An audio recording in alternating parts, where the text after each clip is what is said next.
Selamat datang di channel BH Korslet. Jangan lupa subscribe agar channel ini bisa berkembang ke depannya. Dan jangan lupa tinggalkan jejak Anda di kolom komentar. Terima kasih guys. Novel Perjalanan Dimensi Waktu Chen-Che.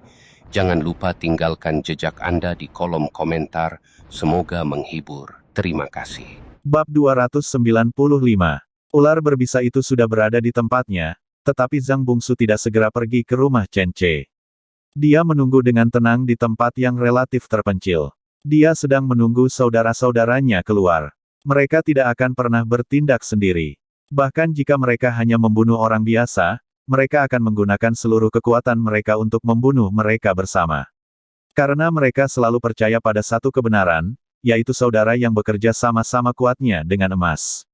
Setelah menunggu kurang dari 1 jam, Zhang Tengah dan Zhang Sulung perlahan keluar. Saat ini orang-orang yang ada di asrama sudah tertidur lelap hingga tidak bisa bangun walaupun ada petir, karena mereka sudah dibius oleh ketiga orang tersebut, dan mereka baru bangun sampai siang besok. Mereka bertiga sangat berhati-hati dalam bertindak, dan membius orang di saat seperti ini adalah gaya mereka. Saudara tertua dan saudara laki-laki kedua, kalian sudah datang. Zhang Bungsu menyapa mereka berdua dengan suara rendah.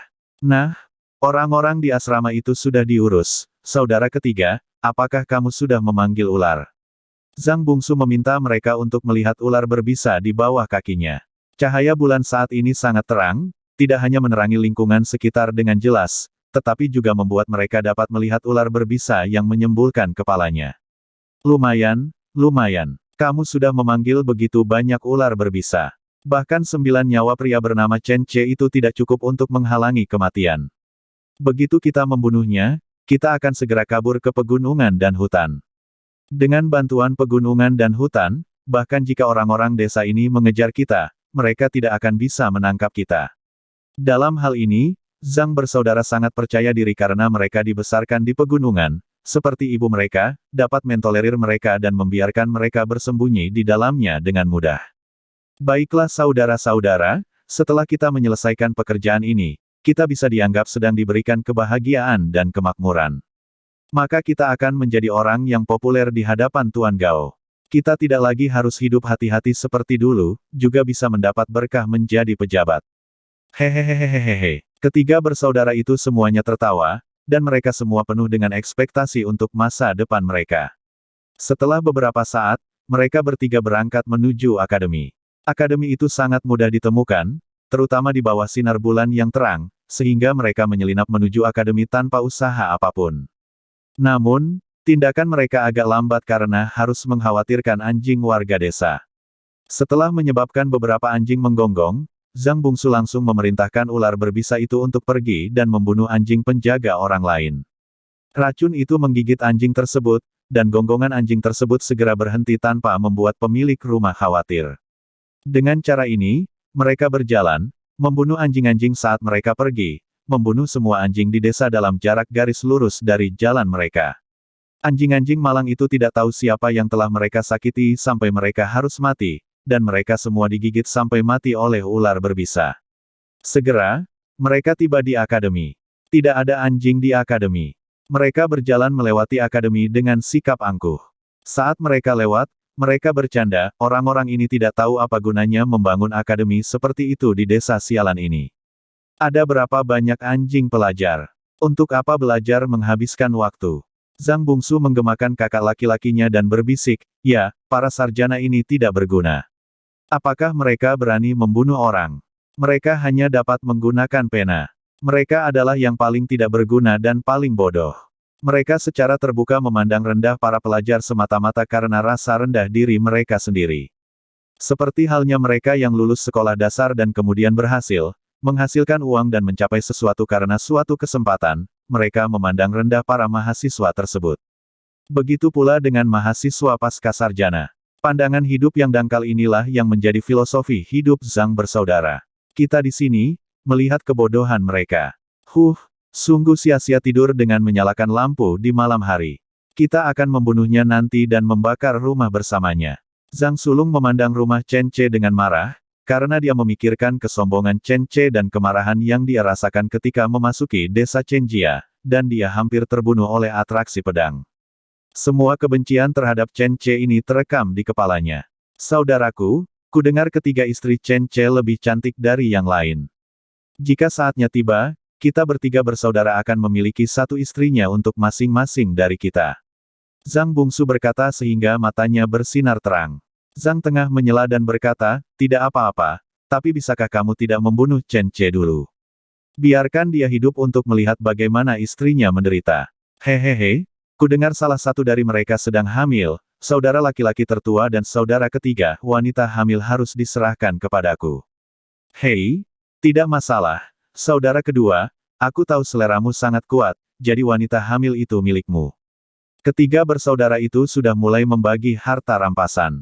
Oke, berhenti bicara yang tidak masuk akal dan segera ambil tindakan, saudara ketiga, biarkan ularmu masuk, semua orang akan digigit, termasuk wanita hamil, kita tidak bisa memberi mereka waktu untuk berteriak. Zhang Bungsu melirik ke arah Zhang Sulung dengan heran, tetapi saudara tertua, mereka akan mati jika melakukan itu. Kalau mereka mati, ya mati saja. Badannya tetap panas, jadi tidak akan terlalu berbeda. Oke, jawab Zhang Bungsu, lalu mulai memainkan seruling. Ular berbisa di kakinya segera mulai bergerak menanggapi suara halus serulingnya. Mereka merayap menuju rumah Chen Ce. Suara tali merangkak tipis mereka tidak nyaring. Mereka segera sampai di depan rumah dan mulai mencari jalan masuk. Tapi mereka tidak melihatnya. Dalam kegelapan, sepasang mata berbinar, menatap lurus ke arah mereka. Itu kucing hutan, nama ilmiahnya Ling. Bagi hewan lain, secara naluriah mereka akan takut pada ular berbisa tersebut, namun bagi kucing hutan, mereka menganggapnya seperti makanan stik pedas. Terutama Ling Chen Ce, biasanya suka memakan stik pedas, bahkan berinisiatif mencari stik lilin tersebut untuk dimakan, namun dia tidak pandai menggali lubang, dan juga memakan stik pedas yang tersembunyi di dalam lubang. Dia tak berdaya, di musim dingin, Ling akan semakin sulit menangkap ular berbisa yang sedang berhibernasi. Artinya, musim semi telah dimulai sekarang, dan potongan ular pedas ini telah bangkit dari hibernasi, tetapi jumlahnya tidak terlalu banyak. Ling sangat menginginkan potongan pedas ini sampai mati. Dagingnya belum mekar tahun ini, jadi ketika bau stik pedas ini menyengat, Ling yang pertama bangun dan memandangi stik pedas dengan rasa yang familiar dengan mata berbinar. Keluarga hewan melata itu tidak tahu bahwa musuh bebuyutan sudah menatap mereka, tapi meski mereka mengetahuinya, mereka hanya bisa mengikuti suara seruling bambu Zhang Bungsu dan terus bergerak maju, maju, dan maju lagi.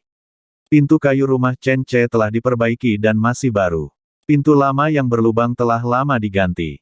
Chen Ce adalah orang terhormat di desa Chenjia ini, semua orang tidak senang melihat rumah Chen Ce compang camping. Selain itu, rumah Chen Ce awalnya terletak di tempat yang lebih tinggi, yang berarti anginnya kencang. Saat angin kencang, pintu dan jendela tidak bisa mengeluarkan udara, sehingga pintu dan jendela yang lebih kuat dapat menjamin kehangatan rumah Chen Ce. Bahkan beberapa celah di dinding telah lama diperbaiki oleh Xiao Zuang dan yang lainnya, tidak meninggalkan celah abu-abu dan tidak ada celah bagi ular berbisa ini untuk masuk. Ular berbisa itu tidak punya pilihan selain memanjat, berharap menemukan terobosan di atap atas. Namun, Ling telah lama menjaga balok tersebut. Begitu ia melihat ular berbisa merayap, matanya menjadi semakin jelas, dan kegembiraannya menjadi semakin intens. Tak lama kemudian, seekor ular berbisa merangkak di depannya. Ling menggigit kepala dan leher ular berbisa tersebut, dan mengayunkannya ke tempatnya. Kekuatan gigitan Ling jauh lebih kuat daripada kucing biasa, jika dijentikkan lagi, kepala ular tersebut hampir tergigit dan jatuh pada akhirnya masih ada lapisan kulit dan daging yang menempel. Ular berbisa yang terluka parah itu sedang meronta, dan hendak melingkari kepala dan leher Ling tersebut. Hewan itu dengan cepat melepaskannya, dan ular berbisa itu jatuh ke tanah dengan percikan, mengeluarkan suara yang keras. Namun, Chen Ce dan yang lainnya sudah tertidur lelap di kamar. Chen Ce sedang tidur di tengah. Di depannya ada Liu Xiaoxiao, dan di belakangnya ada Luo Sanshan, yang sedang memeluknya. Di luar, ada Qiu Yaoer. Dia bisa mengambil kapak dengan cepat dan menangani sesuatu kapan saja, dalam keadaan darurat. Namun, suara ular yang jatuh ke tanah tidak keras, bahkan Qiu Yaoer pun tidak terbangun. Namun, semakin banyak ular berbisa yang memanjat ke balok atap, dan kemudian mereka diambil dari balok atap satu per satu oleh Ling. Setiap ular berbisa digigit lehernya oleh Ling dan jatuh ke tanah. Ling tidak segan-segan memakannya, tapi jumlahnya terlalu banyak, tampaknya Ling itu terlalu lambat. Ling menggigit ular ini, lalu ular itu, dan segera membersihkan area yang luas. Tak satu pun dari lusinan ular berbisa yang memanjat bisa menyeberangi balok atap. Hanya saja ular berbisa tersebut tidak begitu saja memanjat balok di sebelahnya. Setelah Ling menggigit ular berbisa yang ada di depannya, ular berbisa lainnya merangkak ke seberang seperti orang gila dan masuk dari ruangan dan area lain. Guk guk guk. Akhirnya, kedua anjing konyol yang sedang tidur nyenyak itu menyadari ada yang tidak beres, dan mereka mulai menggonggong dengan keras. Saat mereka menggonggong, macan tutul terbangun. Ketiga harimau itu juga terbangun. Qiu Yaoer, yang sedang tidur, berbalik dan berdiri. Dia mengambil kapak di tangan kanannya, menggosok matanya dari sisi ke sisi, dan melihat sekeliling untuk mencari musuh.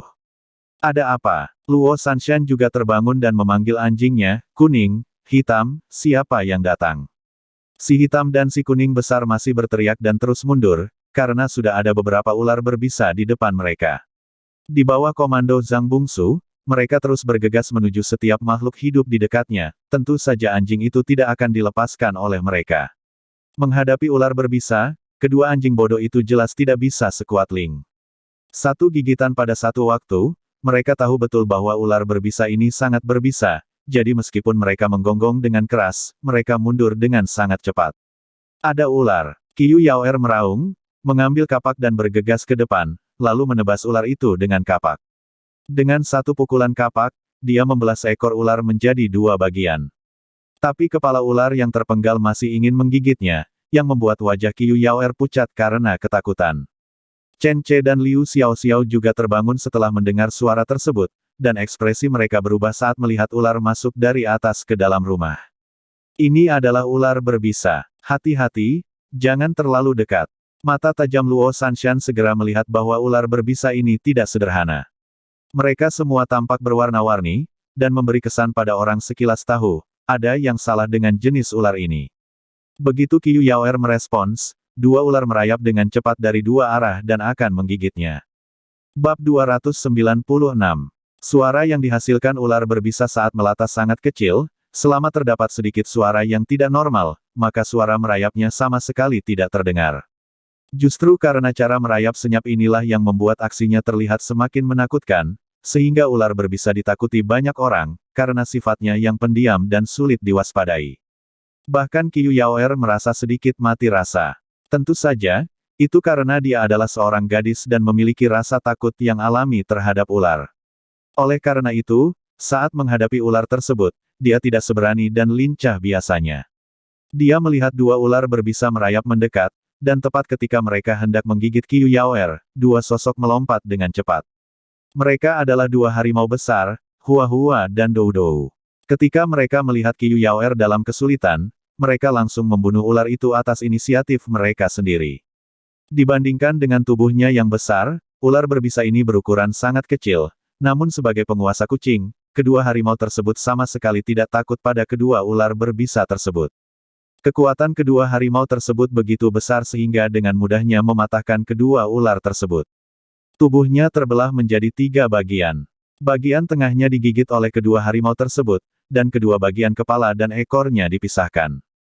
Hua Hua, Dou Dou, hati-hati, kalian tidak bisa menahan ular berbisa ini. Chen Ce yang semula mengantuk, ketakutan dan terbangun saat melihat ular berbisa tersebut, dan segera menyuruh Hua Hua dan Dou Dou untuk berhati-hati.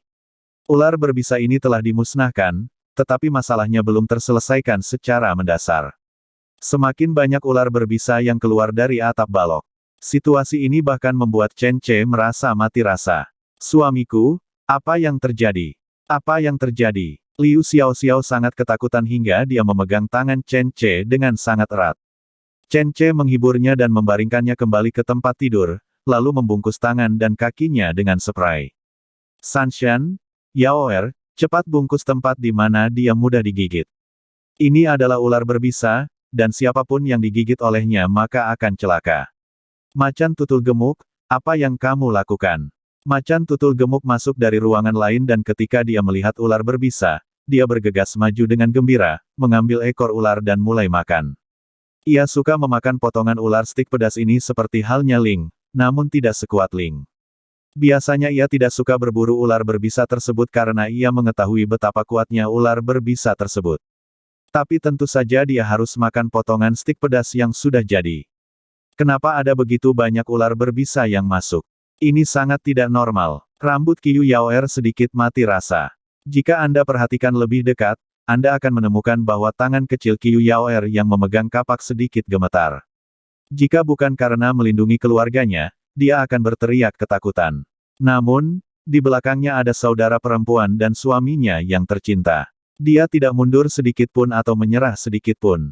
Bahkan jika ular berbisa di depannya membuatnya takut, dia menghadapi mereka dengan berani. Beberapa ular berbisa terbunuh, tetapi semakin banyak ular berbisa yang berguling dari atap. Beberapa merayap dari depan, sementara yang lain mengikuti atap rumah dan bergerak menuju Chen Ce dan yang lainnya dari semua sisi. Ini jelas tidak normal. Ini pasti buatan manusia. Suami dan saudara perempuanku, harap berhati-hati. Aku akan mencoba dan melihat apakah aku bisa memerintahkan mereka. Luo Sanshan lebih tenang, mungkin karena alasan dia banyak membuat hewan bisa berkomunikasi dengannya. Tapi dia belum pernah mencoba berkomunikasi dengan ular berbisa, jadi dia sangat ragu-ragu. Seekor ular merah kecil merayap mendekat. Luo Sanshan mengambil sapu dan menggunakannya untuk membela diri sambil berkomunikasi dengan ular itu dengan gugup. Jadilah baik, ular kecil, patuhlah, ular kecil, ayo dengarkan aku, berhenti, berhenti, jangan serang orang.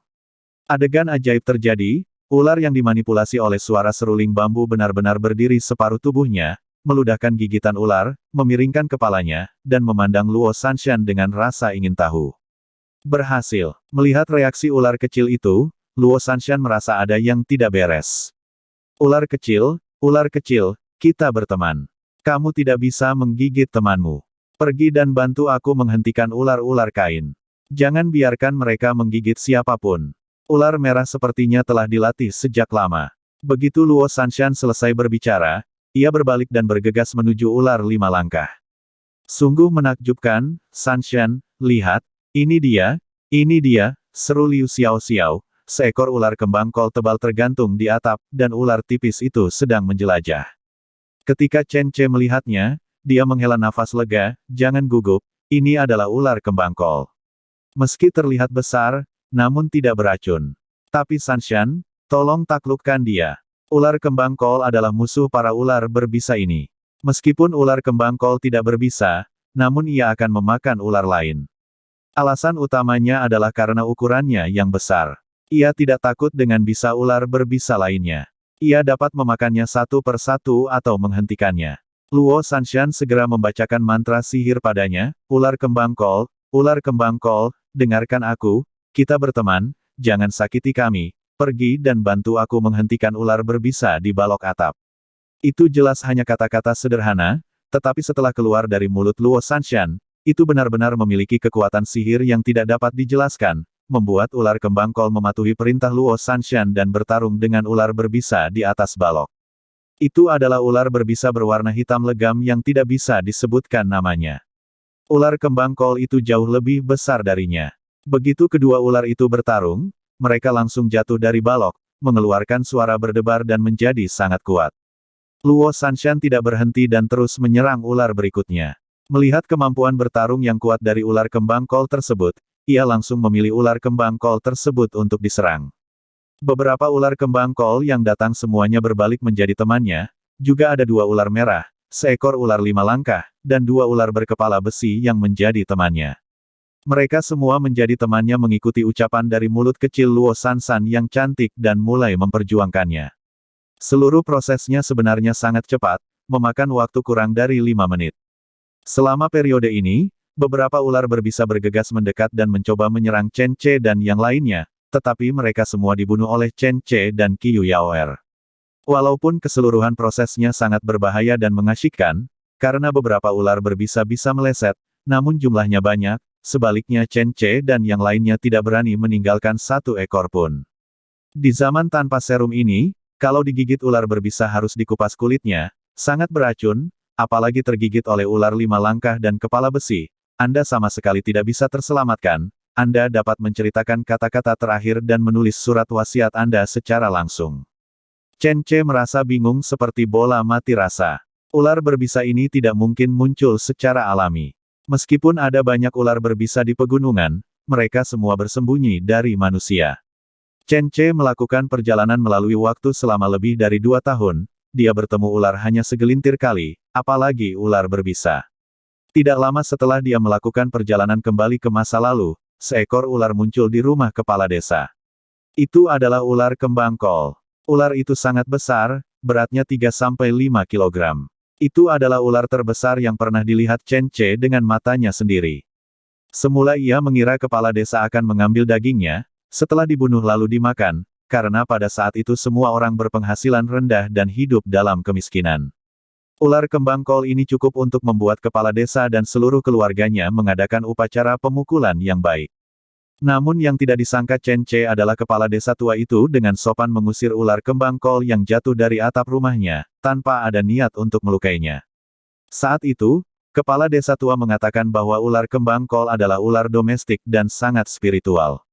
Jika Anda menyakitinya, Anda akan mendapat balasannya. Chen Ce tidak tahu apakah dia akan mendapat balasan atau tidak, namun ular kembang kol ini memang telah memberikan kontribusinya saat ini. Ukurannya jauh lebih besar dari ular berbisa lainnya. Saat bertarung dengan ular berbisa lainnya, mereka hampir bisa dikatakan disapu bersih olehnya. Jika bukan karena ular kembang kol ini, Chen Ce dan yang lainnya mungkin tidak bisa menghentikan mereka. Baru setelah Ling turun dari atap, situasi pertempuran benar-benar stabil. Mereka melihat Ling melompat ke bawah, mengincar ular berbisa satu persatu, menggigit dan mengayunkannya dengan liar, dengan mudah membunuh ular 5 langkah yang paling mengancam. Jangan gigit ular kembang kol itu, mereka adalah teman. Jika Luo Sanshan tidak menghentikannya tepat waktu, Ling gila itu akan membunuh semua ular di rumah. Oke, ini sudah berakhir. Aku tidak tahu bagaimana keadaan yang lain. Chen Ce melihat sekeliling dengan gugup, takut masih ada ular berbisa yang bersembunyi di sudut-sudut ruangan. Dia bahkan mengguncang selimutnya beberapa kali, dan ada juga benda-benda di bawah tempat tidur. Tapi tidak ada gunanya dia melakukan ini. Lagi pula, jika ular-ular ini benar-benar bersembunyi, dia mungkin tidak dapat menemukannya dengan mencari seperti ini. Sebaliknya, Luo Sanshan memanggil ular-ular yang baru ditundukkan. Selusin ular berbaris, semuanya mengangkat tubuh bagian atas, mendengarkan instruksi Luo Sanshan dengan cara yang sangat manusiawi. Kalian semua, lihat sekeliling lagi untuk melihat apakah ada ular lain. Jika kalian menemukannya, jangan lunak dan bunuh semuanya. Ular-ular ini justru mengangguk, lalu berpencar mencari ular lainnya. Meski sudah lama mengetahui kemampuan Luo Sanshan, Chen Ce dan yang lainnya tetap kaget setiap melihat ini. Siapa yang mengira bahwa satu orang benar-benar dapat mengendalikan sekelompok ular, dan apakah itu ular berbisa atau ular kembang kol, mereka dapat mematuhi perintahnya, seolah-olah mereka sedang melambaikan tangan dan jari mereka pada Luo Sanshan. Setidaknya ada 40 atau 50 bangkai ular di lantai rumah, begitu padat hingga membuat hati bergetar. Di antara mereka, kurang dari setengahnya dibunuh oleh Chen Ce dan Qiu Yaur. Lebih banyak lagi yang dibunuh oleh Hua Hua, Dou Dou, Mimi dan lainnya. Kemudian, macan tutul dan 2 anjing konyol juga memberikan kontribusi, tetapi Chen Ce takut mereka akan digigit ular, jadi setelah Ling memasuki tempat kejadian, mereka tidak melakukannya lagi, membiarkan harimau dan Ling menyerang ular-ular tersebut. Meskipun keduanya adalah kucing, dalam hal membunuh makhluk kecil beracun ini, harimau dan Ling tidak memiliki tingkat efektivitas tempur yang sama. Alasan utamanya adalah Ling bisa menghindar, dan kecepatannya 7-10 kali lipat dari kecepatan ular ini. Namun, baru setelah mereka membuka pintu dan melihat mayat ular di luar, Chen Ce dan yang lainnya menyadari betapa kuatnya Ling. Bab 297. Cahaya bulan sangat tebal dan angin sepoi-sepoi bertiup, tetapi tidak dapat meniup 2 lentera angin di pintu rumah Chen Ce. Cahayanya tampak sangat terang saat ini. Melalui sumber cahaya tersebut, Anda dapat melihat dengan jelas bangkai ular yang bertumpuk di tanah, mulai menumpuk dari bawah balok, dan tebalnya sekitar 1 kaki. Di antaranya adalah ular kembang kol dan ular berbisa masih hidup. Belum sepenuhnya mati, mereka masih memutar-mutar badannya, berusaha bergerak. Hanya saja tubuh mereka telah digigit Ling, dan sekeras apapun mereka berusaha, mereka tidak dapat kembali ke keadaan semula. Apa-apaan ini? Chen Ce tercengang, adegan ini sangat mirip dengan adegan di film Man Snake War. Apakah ada sejenis roh ular yang lahir di gunung? Apakah mereka akan membunuh semua orang di desa? Chen Ce memiliki tebakan yang berani di dalam hatinya, mengira para warga juga diserang banyak ular berbisa, maka mereka pasti mati. Lagi pula, mereka tidak memiliki Ling di rumah, mereka juga tidak memiliki begitu banyak hewan untuk membantu mereka juga tidak memiliki Qiu Yaoer yang gesit. Membunuh setiap rumah tangga hanya membutuhkan beberapa ular berbisa ini untuk mengakhiri hidup mereka. Chen Ce panik. Jika desa yang akhirnya dia bangun hancur karena ular berbisa ini, maka itu benar-benar musibah besar.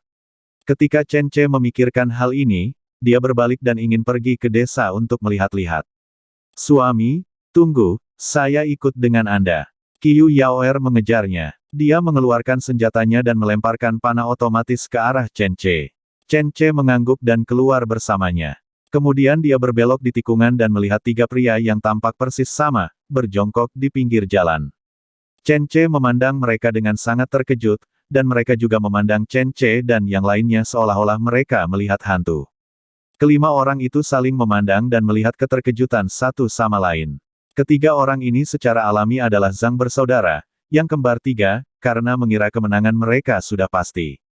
Pada awalnya, Zhang bungsu hanya memanggil 10 atau 20 ekor ular, tetapi yang mengejutkan mereka, semakin dekat mereka ke gunung belakang, semakin banyak ular yang datang. Tampaknya ada beberapa sarang ular di dekatnya, semua ular berbisa dan kembang kol, ular-ular itu tertiup angin oleh suara seruling bambu Zhang bungsu, dan mereka semua masuk ke dalam rumah Chen Ce. Zhang bungsu hanya bisa mengendalikan ular berbisa tersebut dan membuat mereka menyerang secara tepat sasaran, namun ia tidak dapat berkomunikasi dengan ular berbisa tersebut, sehingga ia tidak mengetahui bahwa ular-ular berbisa itu telah digigit hingga mati oleh Ling saat memasuki rumah Chen Ce. Lebih dari setengahnya, ketiga bersaudara itu baru saja mendengar seruan Chen Ce dan Luo Sanshan di dalam kamar. Namun ketiga bersaudara itu mengira ini hanyalah usaha Chen Ce dan yang lainnya yang berjuang mati-matian. Teriak, berteriaklah, semakin banyak kamu berteriak, aku akan semakin bahagia, hahaha. Zhang bungsu berhenti dan menghela nafas riang sambil kembali memainkan seruling. Zhang sulung dan Zhang tengah melihat semakin banyaknya ular berbisa, dan hati mereka sangat bahagia. Sepertinya kita tidak perlu mengambil tindakan sama sekali. Saudara ketiga, kamu benar-benar hebat. Begitu banyak ular berbisa yang telah dipanggil. Sekarang, bahkan jika Chen Ce memiliki 3 kepala dan 6 lengan, mereka pasti akan membunuhnya. 3 wanita cantik di dalam, tunggu aku. Jangan biarkan tubuhmu cepat dingin. Sebaiknya tetap hangat, hehehe. Saudara ketiga, kamu harus melenyapkan ular berbisa itu nanti, kalau tidak kita akan mendapat masalah jika kita terluka olehnya saat kita bersenang-senang. Zhang bungsu mengangguk dan terus memainkan seruling bambu, memerintahkan ular berbisa di sekitarnya untuk melancarkan gelombang demi gelombang serangan ke arah rumah Chen Ce. Dan ketika mereka mendengar suara-suara terus-menerus di rumah Chen Ce, mereka cukup terkejut. Saya tidak menyangka orang-orang ini bisa bertahan begitu lama. Sungguh luar biasa. Tidak ada gunanya. Berapa banyak ular berbisa yang bisa mereka lawan? Di bawah seruling bambu saudara ketiga, setidaknya 100 atau 200 ular berbisa bisa masuk. Selama ada yang tergigit, maka, hehehehe. Lambat laun, tidak ada gerakan di rumah Chen Ce. Mereka bertiga perlahan menjadi tenang, mengira Chen Ce dan yang lainnya sudah mati. Bagaimana keadaannya, saudara ketiga? Mereka semua seharusnya sudah mati, kan? Usir kembali ular-ular berbisa itu, jangan sampai saat kita masuk mereka melukai kita. Setelah melihat tidak ada gerakan di dalam, Zhang Sulung memberi perintah kepada Zhang Bungsu lagi. Zhang Bungsu mengangguk dan mulai menyebarkan perintah untuk mundur semua ular berbisa tersebut. Suara seruling bambu ditiup, dan suaranya serendah jeritan jangkrik, cukup untuk membuat semua ular di dekatnya menghilang. Tentu saja ular yang mati tidak akan menghilang begitu saja. Tak satu pun ular mati di ruangan itu yang bisa lagi mendengarkan suara seruling bambu Zhang Bungsu. Namun Zhang Bungsu tidak mengetahui bahwa ia tidak dapat berkomunikasi dengan ular berbisa tersebut. Ia hanya secara sepihak percaya bahwa ular berbisa tersebut sudah mulai mundur. Zhang Sulung dan Zhang Tengah juga berpikir demikian. Mereka berjongkok di tepi jalan dan menunggu dengan tenang sampai ular berbisa itu mereda sebelum mereka masuk untuk mengambil tindakan. Mereka berpikir dengan baik. Setelah mereka masuk dan mengambil keuntungan, mereka akan mengambil semua barang berharga di rumah Chen Ce. Mereka bertiga kembali ke gunung. Keesokan harinya, penduduk desa tidak akan dapat menemukannya lagi. Sekalipun penduduk desa mengejar mereka ke atas gunung, Zhang Bungsu dan yang lainnya tidak sia-sia. Mereka tidak percaya bahwa mereka akan takut pada penduduk desa biasa di pegunungan. Seruling bambu milik Zhang Bungsu saja sudah cukup untuk menimbulkan banyak korban jiwa bagi penduduk desa. Sayangnya, yang terjadi justru sebaliknya. Mereka pikir mereka bisa bangun dan mengambil mayat Chen Ce dan yang lainnya, tetapi ketika mereka bangun, mereka hanya bisa melihat ke arah Chen Ce dan Qiu Yaoer. Kejutan tertulis di wajah semua orang. Chen Ce tidak menyangka akan ada 3 orang yang berjongkok di sini. Melihat tingkah aneh mereka, dan memikirkan ular berbisa yang tiba-tiba masuk ke dalam rumah, Chen Ce langsung menyadari bahwa masalah ini ada hubungannya dengan mereka bertiga. Ketiga Zhang bersaudara tidak menyangka begitu banyak ular berbisa yang tidak membunuh Chen Ce, dan ada juga seorang gadis kecil cantik dengan kapak besar. Zhang Bungsu sangat marah, dia langsung bertanya, bagaimana mungkin? Kenapa kamu tidak mati digigit ular berbisa? Kenapa kamu masih hidup? Ini benar-benar menghancurkan pandangannya. Dia tidak bisa membayangkan mengapa ada orang yang bisa selamat dari serangan 100 atau 200 ular berbisa. Ular berbisa itu adalah ular 5 langkah yang sangat menakutkan. Jika menggigit seseorang, hanya butuh waktu singkat untuk membuat orang terbunuh. Namun kini, Chen Ce dan yang lainnya belum mati, malah mereka masih sangat aktif. Mereka bahkan memegang senjata dan bersiap untuk bertarung. Bagaimana mungkin? Bukankah itu ada 100 atau 200 ular berbisa? Zhang Bungsu mematahkan pertahanannya, dan Chen Ce juga menjadi marah, mengangkat tangannya dan mulai menembakkan panah. Anak panah-panah itu langsung terbang ke arah ketiga bersaudara itu.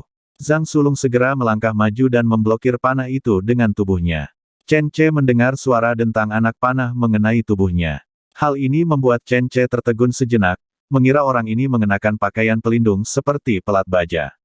Setelah Chen Ce menembak dengan beberapa anak panah, wajah Zhang Sulung memerah karena menahan dengan semua kekuatan kebalnya.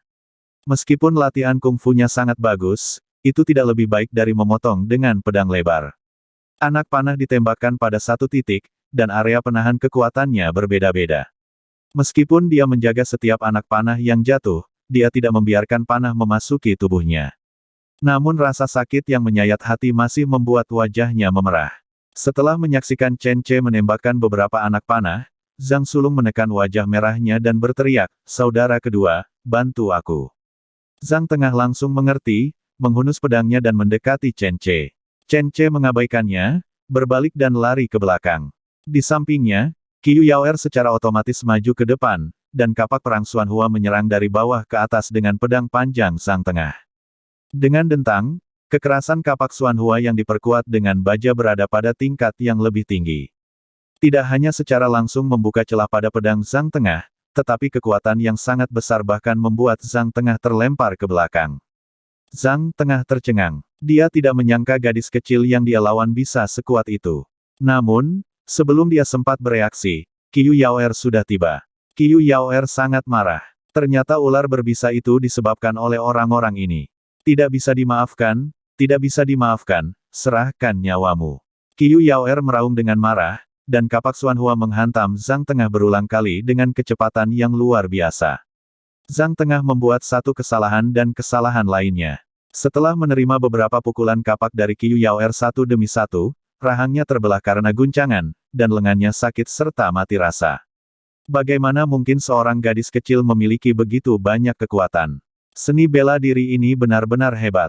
Zhang Tengah terkejut. Zhang Tengah yang selalu terlalu percaya diri dalam seni bela dirinya, dikalahkan oleh Qiu Yaoer hanya dengan beberapa pukulan kapak hingga ia hampir autis. Dia belum pernah melihat gaya bertarung yang begitu ganas, apalagi gadis kecil yang begitu gesit. Zhang Tengah mungkin mengalami kesulitan dalam memegang kapak seperti itu, tetapi di tangan gadis kecil ini, itu seperti jarum sulaman. Dalam pertarungan mereka berdua, Zhang Tengah dikalahkan selangkah demi selangkah, namun Zhang Sulung dan Zhang Bungsu begitu ketakutan hingga kehilangan warna. Mereka mengetahui kekuatan Zhang Tengah, dia tidak terkalahkan dalam satu pertempuran. Di masa lalu, beberapa pahlawan dan pejuang pernah bertarung dengannya, dan Zhang Tengah tidak pernah kalah dalam pertempuran. Namun hari ini, dia justru dipaksa mundur oleh seorang gadis kecil. Tapi sebelum mereka sempat bereaksi, Chen Che yang lolos dari pandangan mereka kembali. Ada juga seorang wanita cantik yang kembali bersamanya. Wanita cantik itu ditemani oleh 2 ekor harimau, seekor macan tutul, seekor ling, dan 2 ekor anjing penjaga gunung. Namun, ketika ketiga Zhang bersaudara melihat kedua harimau itu, mereka sangat ketakutan hingga hampir kehabisan napas. Kedua Zhang bersaudara berbalik dan lari tanpa memikirkan saudaranya. Jantung mereka hampir lepas berdebar kencang. Siapakah orang baik yang mau memelihara harimau di rumah? Masih ada 2 harimau. Itu hewan yang menarik perhatian. Meskipun ada banyak pahlawan petarung harimau dalam romansa, itu hanyalah cerita, itu palsu. Kenyataannya, ketiga bersaudara Zhang tidak percaya bahwa ada orang yang nyata mampu membunuh seekor harimau. Salah satu cakarnya bisa setebal wajahmu, dan satu cakarnya bisa menamparkan seseorang sampai mati. Zhang Tengah juga melihat kedua harimau ini, dia terkejut, dia meleset dan dipukul keras oleh Qiu Yaoer dengan kapak. Kapak Xuanhua yang tajam membuat luka di tubuhnya, namun lukanya tidak dalam. Namun, Zhang Tengah menggunakan pukulan ini untuk berbalik dan melarikan diri. Ketiga bersaudara itu lari ke 3 arah. Saat ini, mereka tidak punya niat bertarung lagi. Mereka tahu bahwa jika mereka berlari terlalu lambat, mereka tidak akan bisa melarikan diri lagi. Melarikan diri. Saat ini, itu menjadi pikiran terakhir dari ketiga bersaudara Zhang. Bab 298. Tidak ada seorang pun yang mau melawan seekor harimau. Bahkan orang yang paling percaya diri pun hanya akan lari ketika melihat 2 harimau yang kuat. Siapapun yang bertarung dengan harimau itu bodoh. Bagaimana hewan seganas itu bisa dikalahkan? Lari dengan seluruh kekuatanmu, lari. Ketiga Zhang bersaudara masih sangat sadar dengan keadaan saat ini. Ketika mereka tahu bahwa mereka tidak bisa bertarung, mereka akan segera melarikan diri. Tapi, apakah bisa berlari lebih cepat? Sanshan, biarkan Huahua dan yang lainnya menyerang. Ingat, jangan biarkan mereka mati, aku ingin para bajingan ini hidup-hidup. Chen Che sangat marah, awalnya dia mengira itu hanya kecelakaan, tapi di luar dugaan ternyata itu buatan manusia. Begitu banyak ular berbisa datang dengan tujuan membunuh seluruh keluarga mereka. Dalam situasi ini, tidak peduli seberapa baik temperamen Chen Che, dia tidak bisa mengendalikannya lagi dan tidak punya pilihan selain membunuh. Alasan memberi perintah kepada Luo Sanshan secara alami karena Luo Sanshan memiliki dominasi yang lebih besar terhadap hewan peliharaan dan dapat menyampaikan perintah dengan lebih baik. Jika Chen Che memberi perintah kepada Huahua dan yang lainnya, mereka mungkin tidak dapat melaksanakannya. Luo Sanshan mengangguk dengan serius. Dia sudah menyadari keseriusan masalah ini. Melihat ketiga orang yang melarikan diri, dia berbalik dan menyentuh Huahua dan Doudou. Huahua, Doudou, pergi dan tangkap ketiga orang ini. Jangan gigit mereka sampai mati. Kami ingin mereka hidup-hidup. Aum, kedua harimau itu mengaum dengan suara pelan, lalu mengejar Zhang Sulung dan Zhang Tengah. Luo Sanshan menyentuh Ling itu lagi, menunjuk ke arah Zhang Bungsu dan berkata, orang itu mungkin bisa mengendalikan ular berbisa. Ling, pergilah dengan macan tutul gemuk, si kuning dan si hitam besar, untuk mengejarnya. Jika dia menggunakan ular berbisa, Ling, kamu bisa melindungi macan tutul dan yang lainnya. Ingat, jangan bunuh dia, kalian berempat menyeretnya kembali. Guk-guk, kedua anjing konyol itu juga menjadi serius. Mereka berteriak 2 kali dan kemudian bergegas keluar. Ling dan macan tutul segera menyusul. Kedua anjing itu berlari sangat cepat, tetapi Ling dan macan tutul dapat dengan mudah mengejar mereka. Mendengar teriakan itu, ketiga saudara Zhang berlari lebih cepat. Melihat monster yang mengejar mereka, Chen Che berkata dengan wajah muram, Sanshan, tolong kembali ke rumah untuk melindungi Xiao Xiao.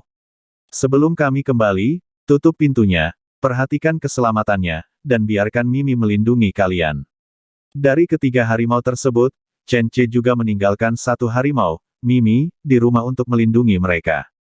Jika tidak, ketiga harimau tersebut bisa saja mengejar secara terpisah dan menangkap ketiga bersaudara tersebut. Namun, keselamatan keluarga adalah hal yang paling penting.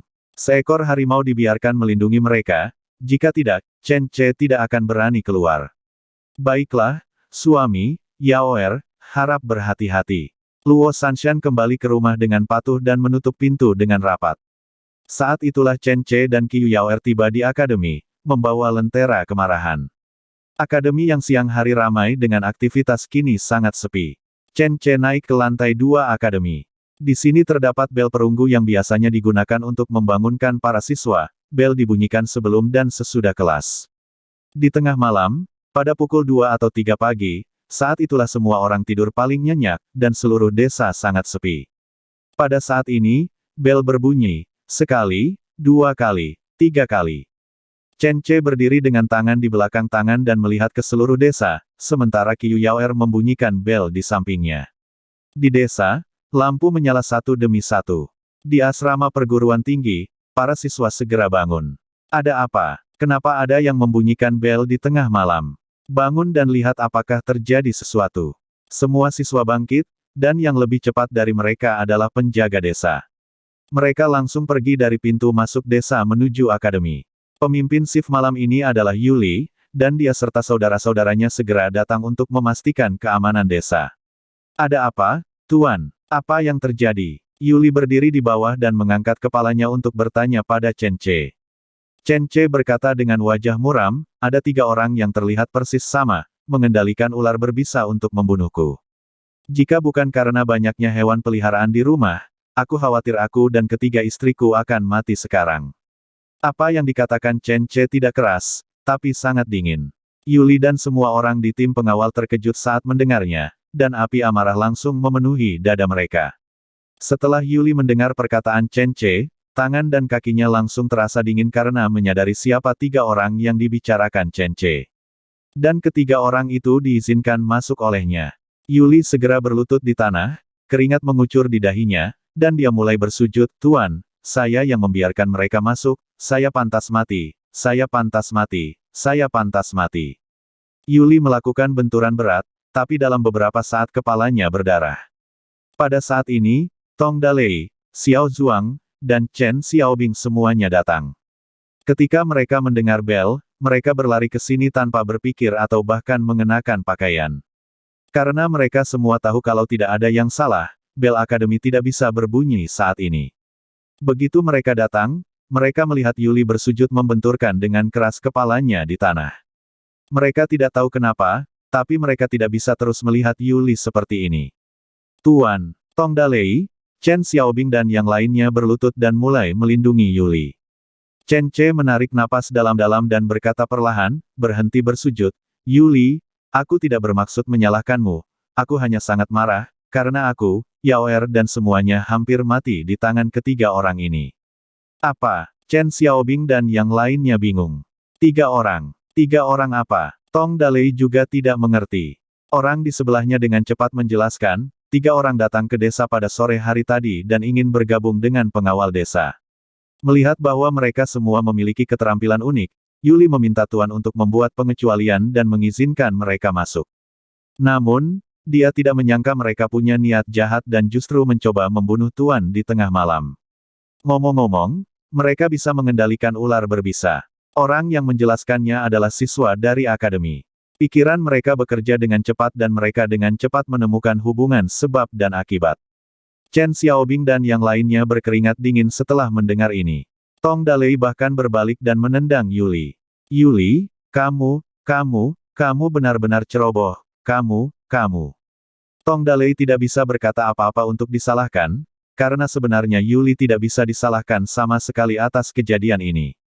Dia tidak hanya meminta instruksi Chen Che, tetapi juga mengatur ketiga orang itu dalam pasukan keluarga Chen, tetapi siapa sangka mereka benar-benar akan melakukan hal seperti itu. Tuan, di mana ketiga bajingan itu? Saya akan memotong mereka menjadi beberapa bagian. Chen Xiaobing sangat marah.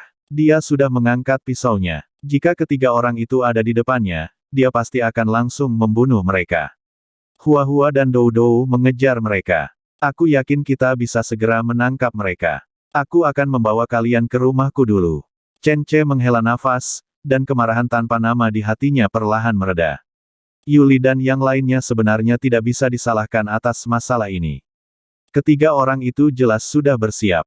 Adapun siapa yang menyuruh mereka, Chen Che sudah menebak dengan cukup baik. Dia marah sekarang, tapi dia juga sedikit takut. Dia tidak menyangka akan ada orang bodoh seperti itu di dunia ini, yang bisa mengendalikan ular berbisa untuk membunuh orang, dia benar-benar akan diracuni dan mati. Untungnya, Chen Ce memiliki Qiyu Yaoer di sisinya dan memiliki begitu banyak hewan peliharaan. Sambil berbicara, Chen Ce membawa mereka pulang. Tentu tidak semua, hanya elit tulang punggung desa yang boleh datang. Para siswa di akademi diminta untuk terus tidur, tapi bagaimana mereka masih bisa tidur? Satu persatu, mereka berdiskusi dengan heboh di atas stand asrama akademi. Beberapa cendekiawan hebat di akademi juga terbangun.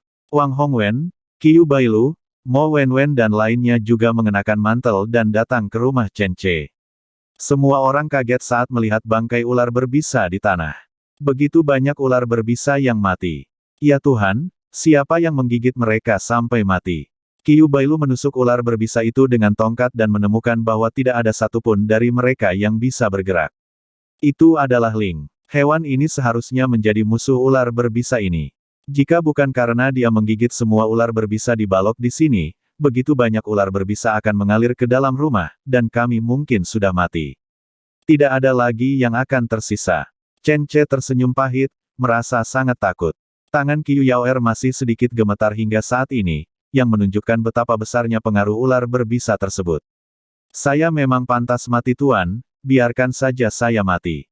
Hanya kematian yang bisa menebus kesalahan saya, Yuli berlutut lagi, dia benar-benar ketakutan. Dia tidak dapat membayangkan jika Chen Ce dan ketiga wanita itu benar-benar digigit ular berbisa sampai mati, maka dia akan menjadi pendosa di seluruh desa Chenjia. Belum lagi masyarakat di desa Chenjia tidak akan melepaskannya, bahkan dia sendiri tidak akan memaafkan dirinya sendiri. Begitu Chen Ce meninggal, desa Chenjia akan segera hancur, dan semua orang akan mengalami kehidupan yang sama lagi. Bagi mereka yang telah melihat harapan, jika mereka melihat ke belakang dan akan menjalani kehidupan yang mengerikan, mereka akan mati. Chen Ce melambaikan tangannya dan meminta seseorang untuk membantu Yuli berdiri. Saudara Yu, aku tidak bisa menyalahkanmu untuk ini. Tapi ini juga mengingatkan kita bahwa kita harus berhati-hati saat merekrut orang di masa depan. Chen Ce mengatur nada untuk masalah ini. Ini tidak bisa dibiarkan, jika itu terjadi, orang-orang di keluarga Yu Li juga akan terkena dampaknya. Chen Xiaobing dan yang lainnya menundukkan kepala dan mengemasi mayat ular-ular itu. Mereka ingin menguburkannya, tetapi Luo Sanshan menghentikan mereka. Ini adalah piala milik Ling. Ia lebih suka memakan ular. Jangan dibuang. Biarkan saja. Setelah mendengar apa yang dikatakan Luo Sanshan, semua orang tentu saja tidak memaksa lagi, jadi mereka memasukkan tumpukan bangkai ular ke dalam kantong dan menunggu Ling kembali untuk makan. Tidak ada yang tersisa. Mereka tinggal di rumah Chen Ce dan menunggu dengan tenang para Ling menangkap ketiga orang itu. Semua orang sedikit gugup, tidak tahu apakah harimau dan yang lainnya akan berhasil. Chen Ce percaya pada mereka, apakah itu harimau, macan tutul gemuk, atau Ling. Lingkungan sudah tidak asing lagi bagi mereka. Dari segi kekuatan tempur, mereka lebih kuat. Benar-benar tidak ada kemungkinan untuk membiarkan mereka pergi. Saat ini, di hutan pegunungan, Hua-Hua dan Dou-Dou sedang mengejar Zhang Sulung dan Zhang Tengah di dua arah. Keduanya melarikan diri secara terpisah, tetapi nasib mereka tidak baik. Mereka masih menjadi sasaran harimau satu persatu. Hua-Hua dan Dou-Dou masih sangat berhati-hati. Mereka tidak meledak dengan seluruh kekuatan mereka dan langsung menginjak-injak mereka sampai mati. Dada Zhang Sulung terasa seperti api saat dia berlari, dan setiap napas yang dia hirup terasa sakit. Hal itu disebabkan oleh berlari terlalu cepat, berlari terlalu keras, dan berlari terlalu lama. Zhang Sulung tahu jika dia tidak berlari lebih cepat, dia tidak akan selamat. Ia pun ingin memanjat pohon untuk menghindari harimau, karena menurut legenda, harimau tidak bisa memanjat pohon. Namun yang membuat Zhang Sulung putus asa adalah setelah berlari sekian lama, bahkan pegunungan pun penuh dengan pohon murbei. Masing-masing cabang murbei ini hanya setipis jari. Bahkan pohon besar pun tidak terlihat, yang membuat Zhang Sulung putus asa. Kadang-kadang, ketika dia menoleh ke belakang, Zhang Sulung dapat melihat mata hijau harimau itu, menatap dirinya seperti dewa kematian. Bab 299. Diperkirakan hampir tidak ada yang lebih menakutkan di dunia ini selain menjadi sasaran harimau, bukan? Zhang Sulung sebenarnya tahu bahwa dia tidak akan bisa menjadi lawan sang Raja Hutan. Namun alangkah baiknya jika harimau bisa bergegas dan menggigit orang tersebut hingga mati. Namun, harimau tersebut tidak hanya tidak terburu-buru dan menggigit orang tersebut, ia bahkan mengikuti dari belakang tanpa ragu-ragu.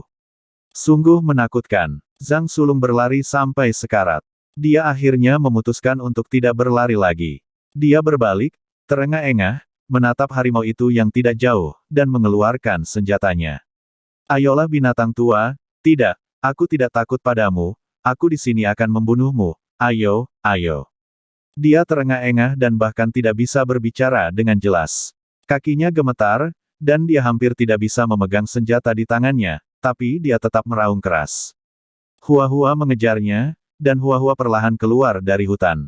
Kedua matanya terbuka lebar, dan Hua-Hua sedikit penasaran dengan manusia ini. Bagaimana dia berani mengayunkan pedangnya meskipun dia sangat lemah? Dari mana dia mendapatkan keberanian? Hua-Hua mendekat perlahan, sedikit demi sedikit, tanpa ragu-ragu dalam langkahnya, hanya berjalan perlahan. Dan ini juga memberi Zhang Sulung waktu tertentu. Melihat harimau yang semakin dekat, Zhang Sulung dengan kasar menggunakan keterampilan luarnya, dan sepertinya ada lapisan tipis cahaya di kulitnya. Ayolah, binatang buas, aku ingin melihat seberapa kuat gigimu. Biarkan aku menggunakan keterampilan luarku untuk mematahkan semua gigimu. Teriak Zhang Sulung yang terengah-engah. Ketika dia tersadar, dia tahu dia tidak bisa berlari lebih cepat dari harimau, jadi dia berjuang keras melawannya. Hua-Hua berjalan mendekat, dan jarak antara keduanya tidak lebih dari 1 meter. Zhang Sulung meraung, mengambil inisiatif dan meninju wajah Hua-Hua. Dia berpikir selama dia membutakan salah satu mata harimau dengan satu pukulan atau mematahkan hidungnya, dia mungkin masih bisa melarikan diri. Namun, saat dia meninju, Hua-Hua juga mengangkat mencakarnya.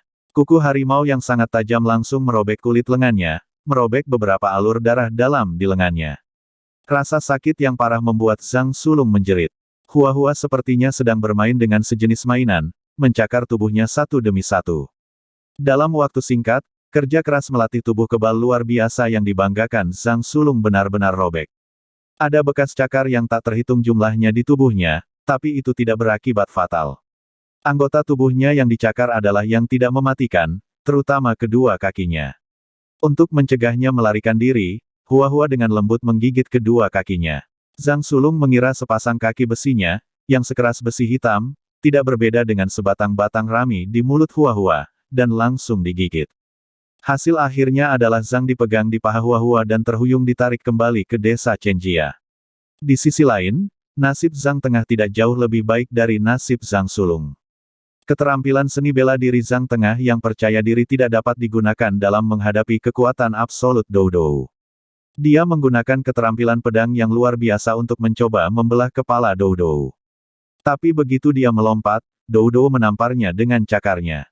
Cakar ini tidak hanya meninggalkan 3 bekas cakar yang dalam di dadanya, tetapi juga menjatuhkannya. Beberapa tulang rusuknya patah, bahkan pisau bajanya pun terlempar dan jatuh entah kemana. Segera setelah itu, Dou Dou melompat ke tubuh Zhang Tengah dan menginjak dadanya. Tidak semua orang tahan, diinjak oleh Dou Dou yang beratnya lebih dari 200 kg. Setidaknya Zhang Tengah diinjak-injak dan beberapa tulang rusuknya patah.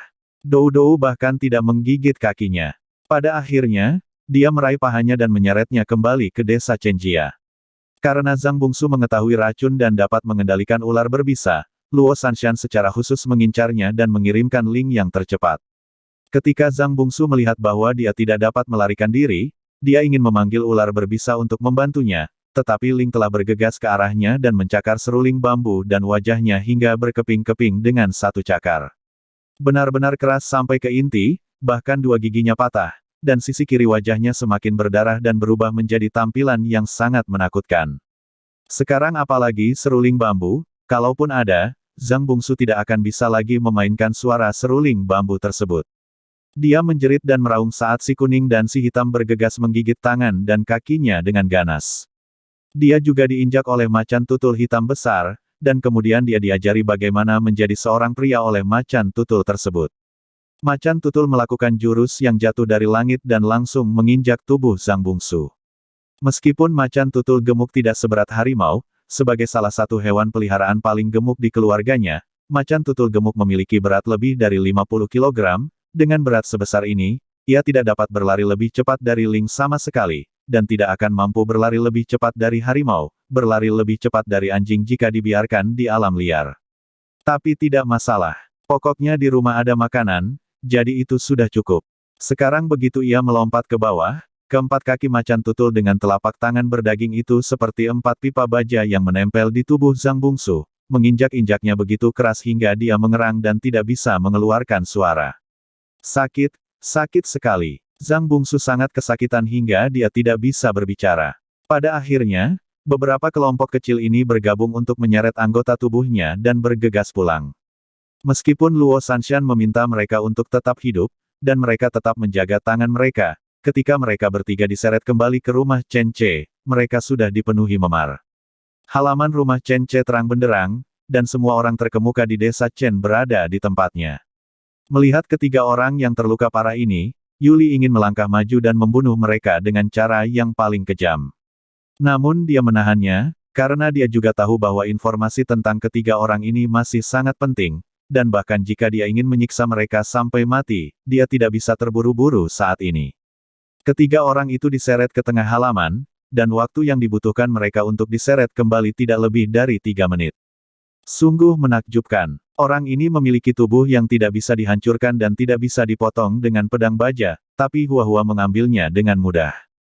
Seorang anggota tim pengawal yang telah melihat kekuatan Zhang Sulung di sore hari menghela nafas. Kalian sebenarnya berani menyerang tuan kami secara diam-diam, pikirkan bagaimana kalian akan mati. Bakar minyaknya dan panaskan sampai mendidih, masukkan mereka secara perlahan. Ayo saudara, kita potong dagingnya satu persatu dan lihat berapa lama mereka bisa bertahan. Mana garamnya? Bawakan garam halus dan tutupi lukanya dengan garam halus sedikit demi sedikit. Pasti rasanya enak. Chen Xiaobing, Tong Dalei, dan Qiu Bailu semuanya mengepung mereka, membicarakan berbagai penyiksaan, bermaksud menakut-nakuti mereka sebelum memulai interogasi. Namun yang jelas mereka melebih-lebihkan kekuatan ketiga orang ini. Sebelum mereka mulai menginterogasi, ketiga Zhang bersaudara mulai berinisiatif untuk membicarakan dalang di balik layar mereka. Jaja jangan bunuh aku, jangan bunuh aku akan bicara, kami diundang oleh Master Gaoqi. Seorang pria bernama Yu Chengxin yang bekerja di bawahnya menemui kami dan menjanjikan kami sejumlah besar uang untuk datang dan membunuh seorang pria bernama Chen Che, mereka juga memberi kami peta desa Chenjia. Yu Chengxin juga mengatakan bahwa selama kami bisa melakukannya, tidak masalah jika kami membunuh seluruh desa. Yu Chengxin juga mengatakan bahwa selama kami membunuh Chen Che, kami akan diberikan kemuliaan dan kekayaan tanpa akhir ketika kami kembali. Selamatkan hidup kami, semuanya. Kami hanya dititipi oleh orang lain.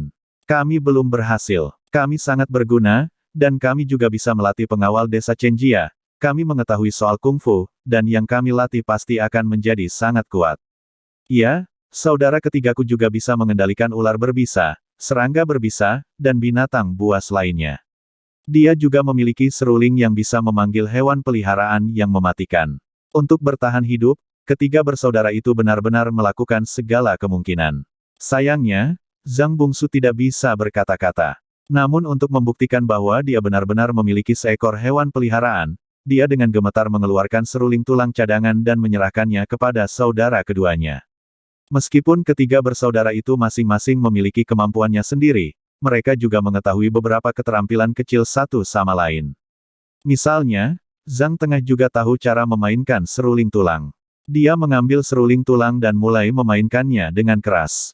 Suara seruling tulang sangat keras.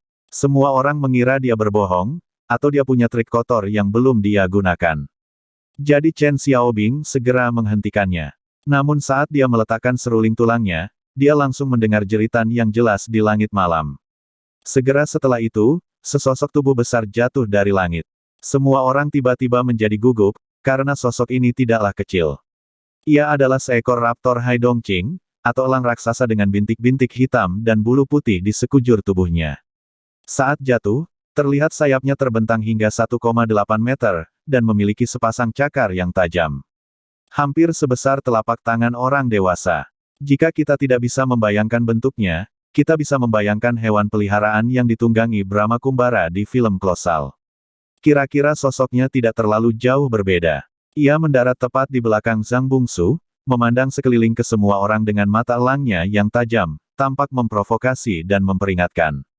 Mata semua orang berbinar, bahkan Chen Ce pun sama. Burung yang sangat tampan. Elang jenis ini sangat langka. Kelihatannya sangat indah. Ini kelihatannya seperti elang, kan? Sayangku, bisakah hewan ini tumbuh begitu besar?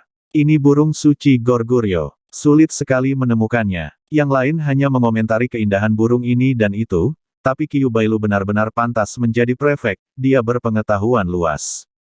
Selama Anda mengampuni hidup kami akan mempersembahkan burung ini kepada Anda.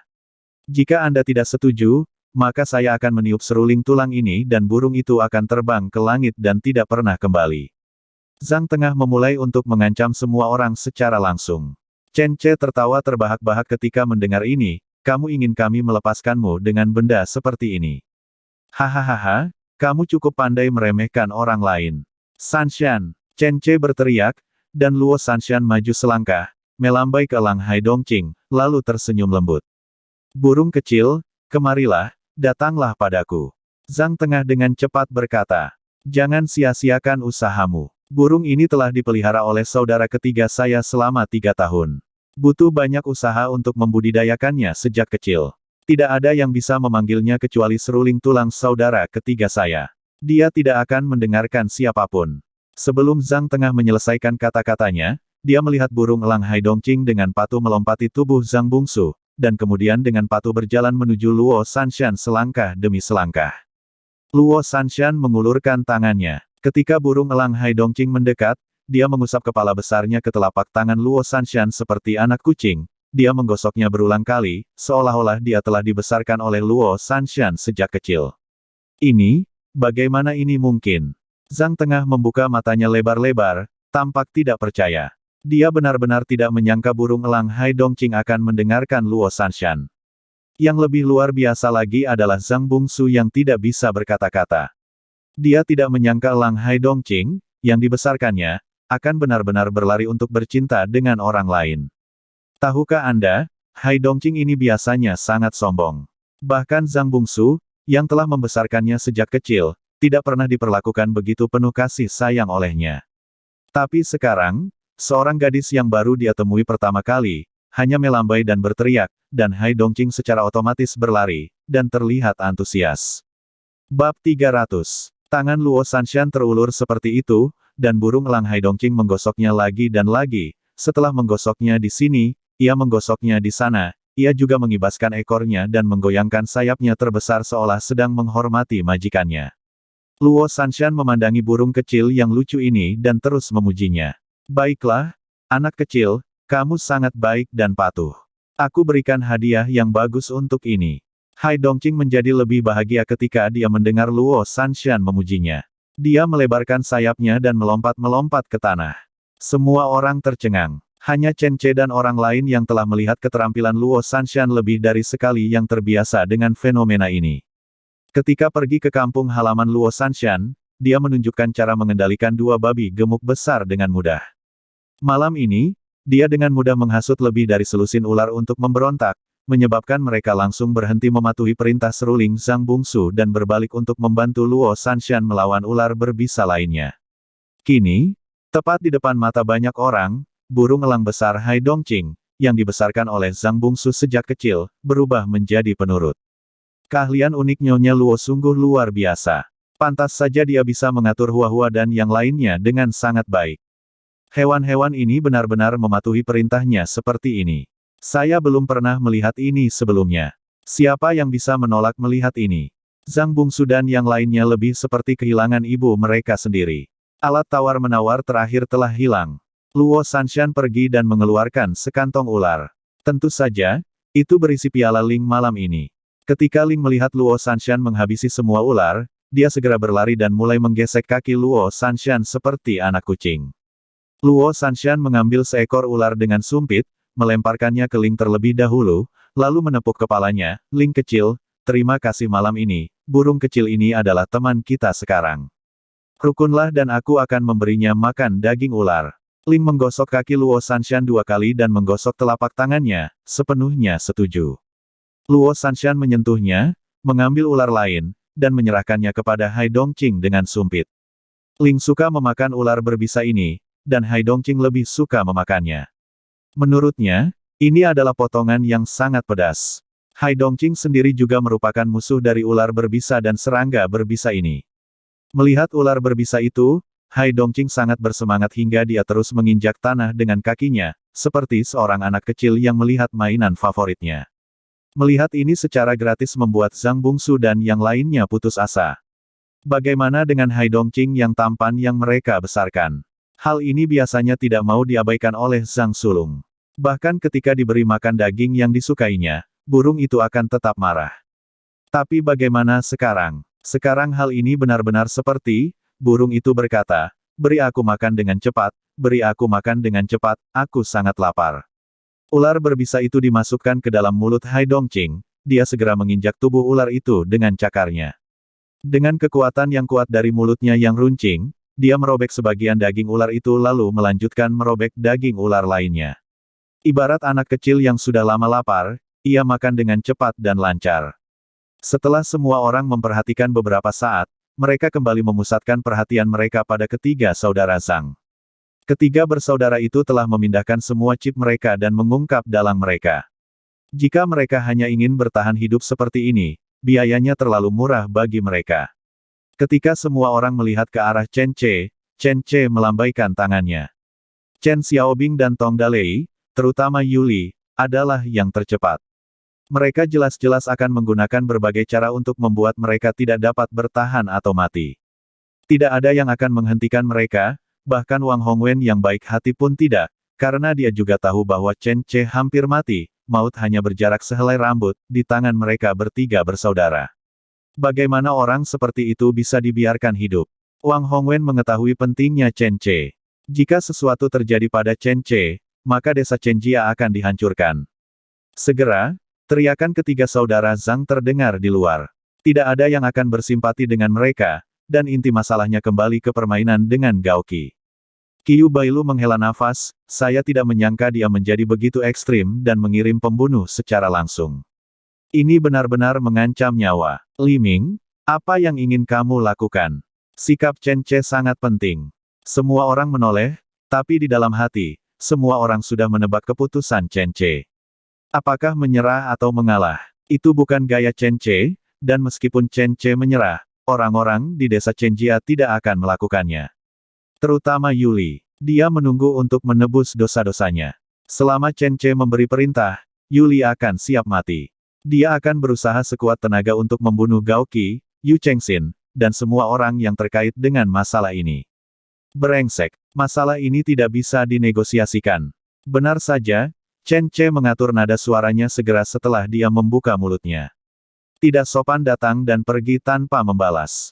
Dia belum mendapatkan uangku ketika di kota Rongdong, dan sekarang dia benar-benar berani datang dan mempermainkanku. Hah? Apakah dia benar-benar memperlakukanku seperti ini? Menganggap aku sepiring makanan yang bisa dia makan kapanpun dia mau. Chen Ce menyipitkan matanya dengan niat membunuh. Wang Hongwen menghela nafas, apakah kita akan mencapai titik ini? Tapi, apa yang akan kamu lakukan? Langsung memulai perang. Qiu Bailu mengambil alih percakapan, tidak baik bagi kita untuk memulai perang secara langsung. Sudah berapa lama pasukan baru desa Chenjia kita berlatih? Tidak mungkin bersaing dengan 10 batalion tentara Chengsu. Selain itu, selama terjadi perkelahian, tentara Chengsu dapat meningkatkan kekuatannya beberapa kali dalam sekejap.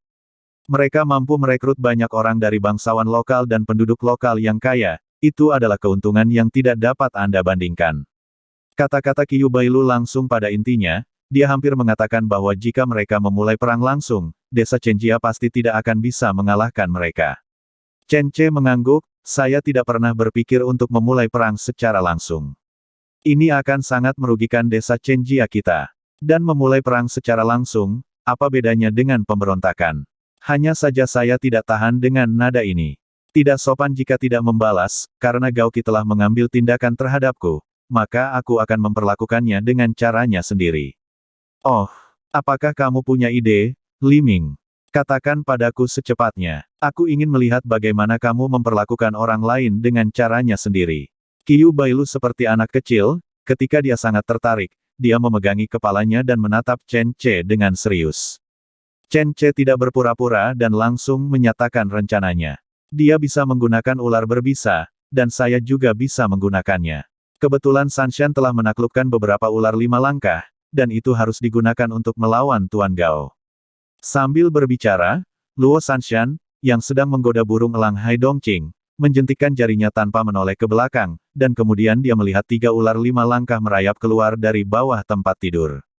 Mereka merayap melata dengan rapi, lalu langsung naik ke meja tempat semua orang berdiskusi. Qiu Bailu dan yang lainnya terlalu takut untuk bergerak. Nyonya Sanshan, tolong berhenti menggunakan kekuatan gaibmu. Ini adalah ular 5 langkah. Jika dia menggigit, kami akan mati jika kami tidak dapat mengambil 5 langkah. Qiu Bailu mengungkapkan ketakutannya. Tapi siapa yang tidak takut? Bahkan Chen Ce pun takut. Jika dia tidak bisa mengendalikan hal ini dengan baik, dia harus menggigit orang-orang di sekitarnya.